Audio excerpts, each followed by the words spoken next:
Hello everyone, good morning. দেখো আমি আর মিমি cycle নিয়ে চলে এসেছি। এখন বাজে 10:30। তো এখন খাচ্ছি সকালের টিফিন, লুচি আলু তরকারি। এইদিকে দুপুরের খাবার জোগাড় করেছে।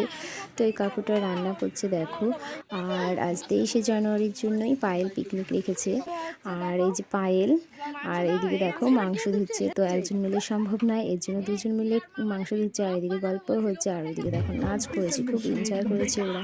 তো পায়েল ভাবলো যে কী করবে টাইম পাস করার জন্য, এর জন্য ছোটোদের ছোটো স্টুডেন্টদের নিয়ে ভাবছিল মিউজিক্যাল বল খেলবে। তো দেখো ওরাও মিউজিক্যাল বল খেলছে, খুব আনন্দের সাথে সাথে খেলছে। আর এদিকে তো দুপুরে রান্না হয়ে গেছে, তো কাকুটা চলে গেছে, বাট অনেকটা বেলা হয়ে গেছে দেখতে দেখতে। আর এদিকে দেখো পায়েলের মা আর পিসি আরেকজন খাবার দিচ্ছিলো, তো তার সাথে সাথে আমিও একটু দিচ্ছিলাম। এদের খাবার পর আর এক ব্যাচ উঠে গেছে, তারপরে বসছি খেতে। খাওয়াটা হয়ে গেছে, একটু বসি। তো এখন দেখো পায়েল রেডি হচ্ছে প্রোগ্রামে যাবে বলে। আজ এখানেই শেষ করছি।